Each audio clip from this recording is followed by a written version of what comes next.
ጦርነት ላይ ሄዶ ባይሰለጥንስ የሰለጠነ ነው። በምን በፈጣሪ ቅድም የሰለጠነ ነው። ትልቁን ዕውቅና ያዞች ደግሞ መድኃኔዓለምን ፈልፍሎ ያወጣች ዘመነ ካሴን የመሰለ ጀግና ሰጠን። ለምን መድኃኔዓለምን የሰጠን ኃይል ኑሮት ነው። ታላይ ነው የተሰጠው ከታች ሰው እንዳይመስላችሁ። የዘመነ ቦታ እኮ ከፈለገ እኮ ዓለምን በሙሉ ያንበደብዳል እኮ ያለበት ዓለምን በሙሉ አንቀጥቅጦ ይሄን እጥፍ አሁን ዛሬ ዳገባን ይላል የማያውቅ ሰው። ከፈለገ ሙሉ የኢትዮጵያ ሕዝብ ውጭ ይወጣል። ለምን ነገ ስለሚገደል ስለሚታረድ ዕውቀት ስላለው ያለውን ማዕድ እንዳይወጣ ያለውን ዕውቀት የኢትዮጵያ እንዳያካፍል እንዳያስተምር እየተደረገ ማለት ነው።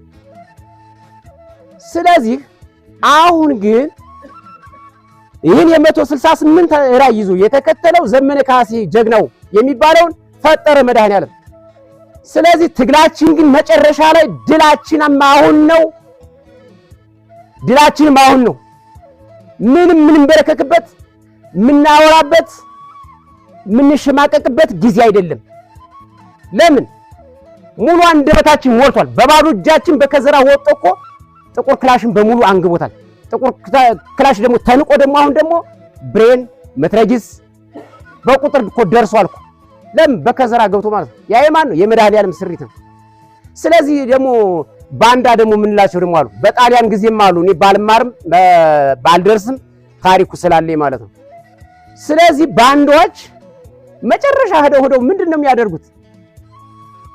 የሚያደርጉት? የጫማ ሶል ይሆናሉ። ለምን ነገ እንኳን አሁን ፋኖ ድል ቢያደርግ መናገር ይችላል? አይናገርም።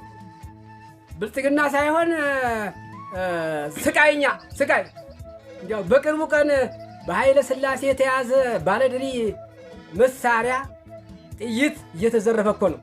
ስንቶች ወንድሞቻችን እኮ ሸዋ ሆነው አልኩ። እውነቴን ነው የምነግራችሁ። እነዚህ ልጆቻችን ታጋይ ሆነው ነው እንጂ እኮ እስካሁን እናልቃለን።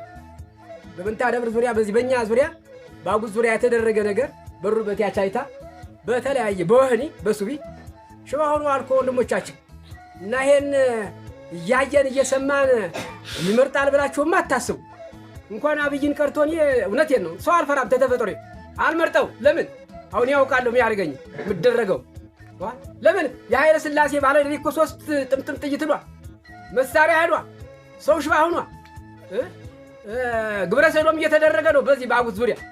ስለዚህ ይሄ ይመረጣል ብዬ አልመርጠውም እና ግን